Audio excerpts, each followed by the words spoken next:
All right, 35-31. Well, John, like I was just telling you before we came on there, Logan's got to change something up because they really started to lose that game there in the last 4 minutes of that first half. Well, I was getting away from him a little bit, wasn't it, Tony? Yeah, it was like they went up by 6 to down by 4, a 10-point swing there for the Wildcats. And here we go, John Streeter getting things going for the Logan Wildcats. And our end of the floor wearing the white jerseys and Stonewall wearing the black. Stevie Browning splitting it up and going. Yeah, splitting it up and that one started going out of control fast. 35-33. Stevie now with 17 points in this one. J.R. Washington had 13 at the half for Stonewall Jackson. They're going to get T.J. Tomlin with the foul on DeAndre Stubbs. Interesting that Hatcher goes with Tomlin after the break, try to put him down there on Stubbs, try to do something with him. Well, Tomlin, he's not a stranger to how things work. He's a junior this year. He's supposed to be a sophomore. He's actually a year younger than. He's going to be like one of them guys that graduates when he's about 17. If he turns 18, it ain't going to be very long before graduation. So, he's still a young man, and he's got some good minutes and experience over the past couple of years. So, let's see how he does things for this year. Obviously, Hatch's got a little more trust in him.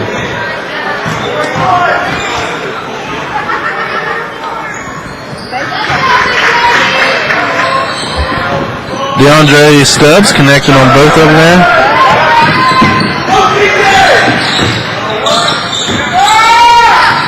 Stevie Browning.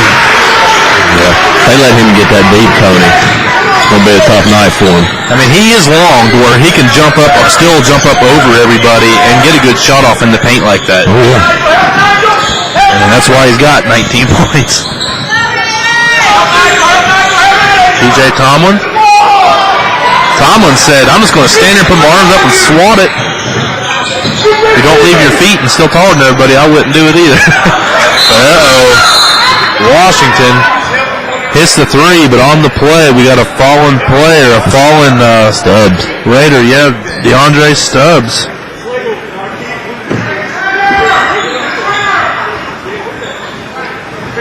That was Washington's fourth three-pointer of the game, 39-35, still a 4-point game.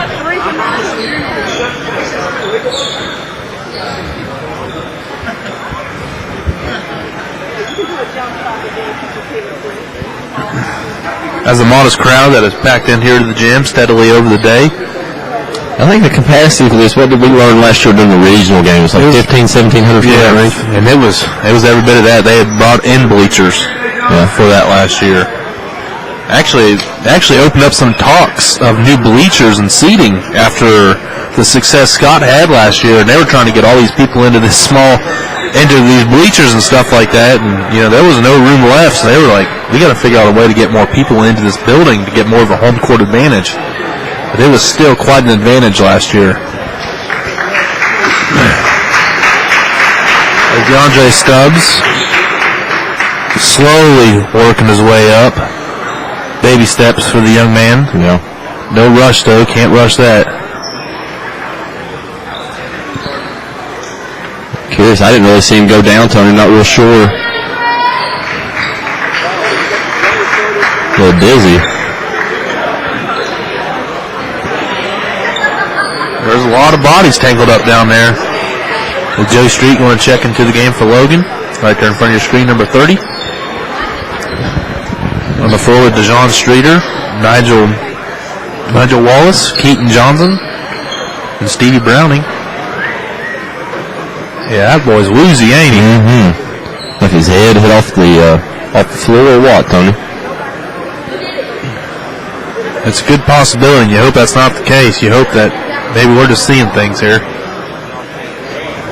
Them head injuries, they're no joke. Them things can linger on. What was that, a couple of years ago? Justin Morneau, the Minnesota Twins, just like fell backwards and hit his head on the base, and he was out for like the rest of the year. It looked like it barely touched him. You just never know. You hit that head in the right spot, and it could do some damage. Yeah, quickly too. I mean, Sidney Crosby, that's another example. He was out for over a year. Yeah, he's the most recent. They're still taking their time getting him back on the ice. Yeah, he's had a scary collision the other day. They pulled him out for 2 days. Yeah. Yeah, he's the future of the NHL, so yeah, they're going to do whatever they can to protect him. I'm just throwing this out there. I think it's our first NHL conversation. Probably be the last. Not that we're anti-hockey or anything. We don't have a hockey team here in West Virginia. I mean, I can think of other better things to do than watch hockey. I've been to one game, and there was like a bloody fight in the first quarter. And I was like, this ain't going to be that bad. And there was no more fights in this game. I'm like, this sucks. I can't do it anymore. I said, whoever said you go to a game you're hooked is a liar. There was like Capitals and Penguins, man, like Ovechkin and Crosby. I was like, if I can't get excited off that, nothing's going to work. Anyway, back to a real American sport here, basketball. DeJohn Street. Getting it over to Browning, back to Joe Street. Street with a double pump in the midair and gets it to go through. His second basket of the night, he's got 4. 37-39, Logan down by 2. And Stonewall Jackson has made the 6-hour trip up from Manassas, Virginia, trying to leave this Coalfield shootout 2-0. And Joe Street's going to get caught with 2 hands. You can't have 2 hands on the defender. You can get away with 1, but you can't have 2. Yeah, and they were extended, so you could know that they was being pushed. It's not the best situation.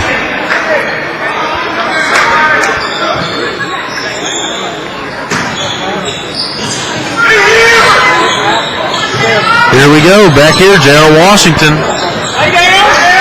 Back here to Mustafa Ali.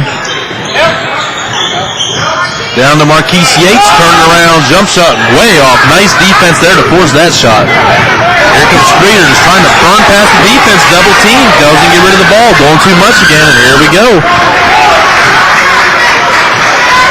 Curtis Lett with his third basket.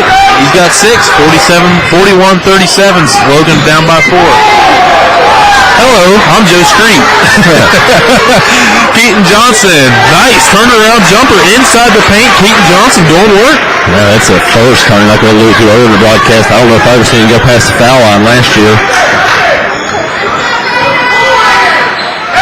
In a way, Keaton's really going to have to be the setup shooter that Paul Williamson was last year. Paul could get to the hole, but Paul was a long-range shooter last year, and that's what Keaton's got to be this year. We have a score down here underneath by number 3, Ali. Stevie Browning working on Ali, gets over to Street, and he's going to go up, and Joe Street, he may not be the tallest postman, but he's one of the hardest working we've seen here today. Big, wide body, Tony, good base, looking like tree trunks for legs. Tell you what, had a very, very impressive football season this year down at Logan. Joe Street did. He's their big running back down there. They had their first ever home playoff game too, Tony. Congratulations to the Wildcat football team. Other than until the last week at Scott, they were undefeated in the state of West Virginia. Yeah. They only lost 2 games to the West Virginia opponents all season long. As Joe Street connects on the first one. Joe Street, I don't know if they released all state teams or anything like that, but there's a lot of speculation that Joe Street will be on one of those squads. Yeah, they were the top 5, if I'm not mistaken, on AAA. They were ranked 4th, and until they lost to Scott, they were going to probably end up like 2nd or 3rd.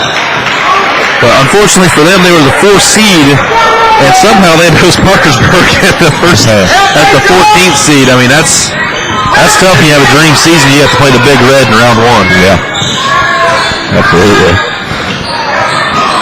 Gerald Washington almost had it stolen away by Nigel Wallace there. Nice heads-up play by number 4 for the Wildcats. On the floor right now for the Raiders. Mustafa Ali, not Stubbs, Gerald Washington, Curtis Lett.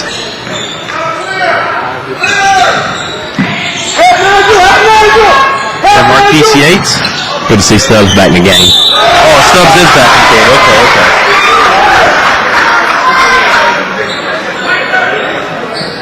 Third, he's going to get the foul. Joe Street, that'll be his 3rd.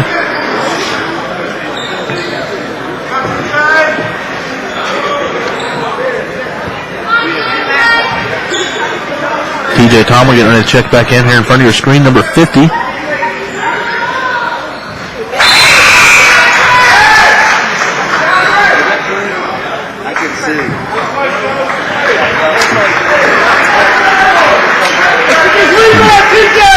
We'll see how his team reacts without Joe Street being off the floor. He's kind of been their pulse out there the past few possessions. He brings that toughness to the floor, Tony. Every team needs.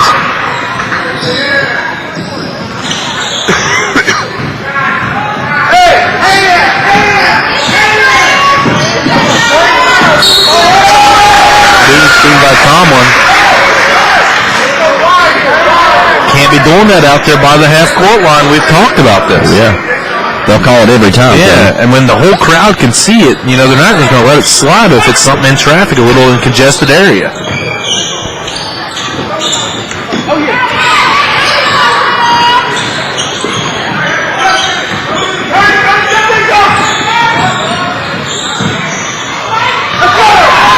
we go, turnover. Streeter coming up the floor, spin move in, he's going to get fouled.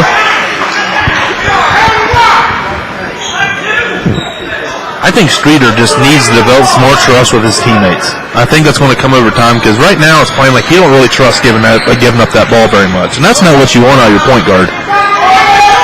No, you're right, Tony. You can't be closed-minded per se coming down the floor.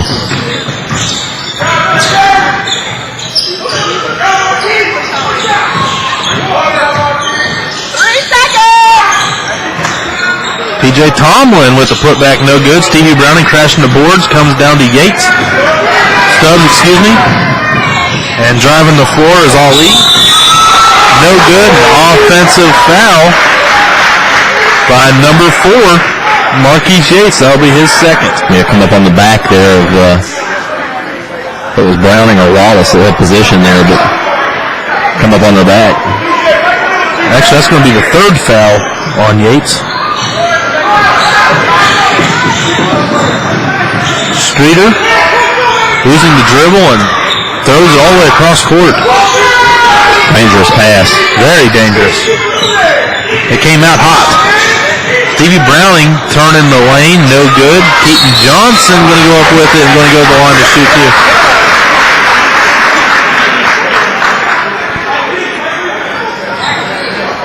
Number 2 is going to get the foul let, and that'll be his third personal. Ooh, actually his fourth. So that plot thickens a little bit for this, what seems to be a very shallow rotation for Stonewall Jackson. Yeah, we don't see a lot of people come off the Raiders bench this evening. Keaton, after missing his first 2, connects on the third one of the night for him. He's got 6, going for 7.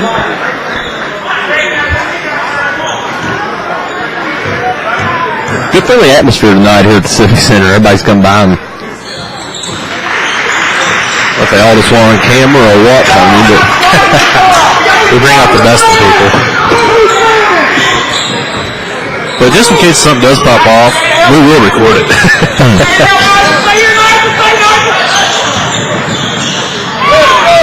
Washington, no good. P.J. Tomlin with the rebound. Going to give it over to Nigel Wallace. Bring the ball to 4, gives it over to Streeter. Cutting in through the paint. Tries to do...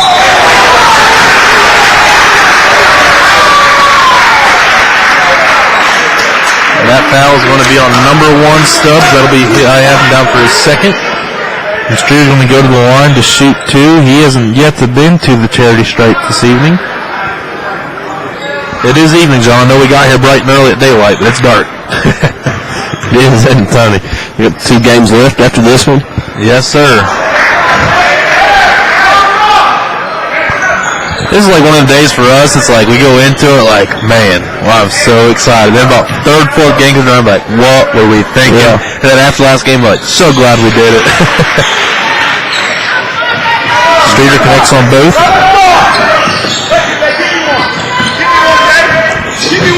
Mustafa Ali bringing the ball to the floor. You're going to get Tomlin with another hold on Stubbs. Can't understand that away from the ball, Tony. Just a dumb foul. Nigel, help Nigel! Hey, call him! He's going to come through! Right here! We have a foul before it even gets started here.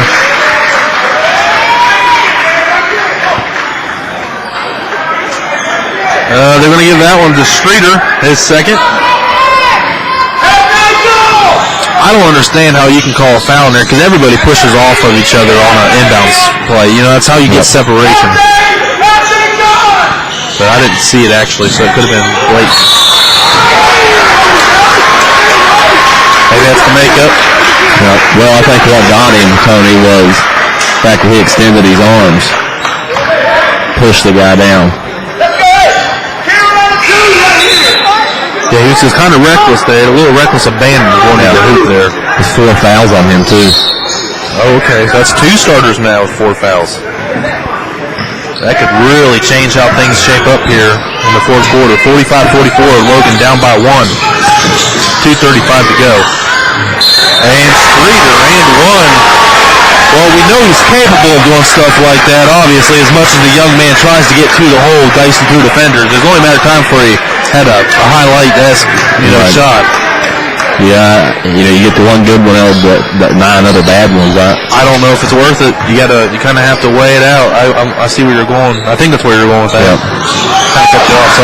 It's all right. No, I was just thinking, the players here in the past couple of years, it's been a Logan. He don't fit the typical mold.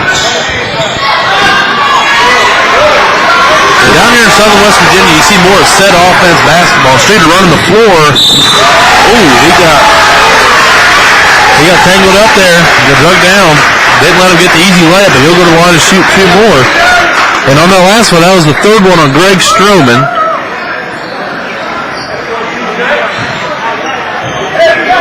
Now they're going to give that one to Washington in 2nd. Other than number 3 all league, he's the only one without any fouls here. Streeter connects in the first one. Now Logan up by 2 with 2:15 to go in the 3rd quarter of action.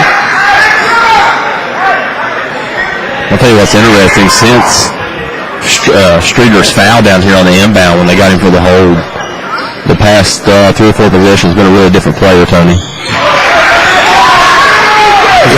Something internally that's went off in him or what, but yeah, he's definitely, I agree with you. Something's clicked. He seems a little more, he's still doing what he was doing earlier, but he seems to be smarter about doing it. I don't know, doing it better. Yeah, I don't know. You're right. With him, he's got to be under control. Keaton Johnson setting up DeAndre Stubbs, hook, line, and sinker on the offensive foul. Yeah, I don't agree with that one, Tony. I think that's a no call. I'd have to go with you. Yeah.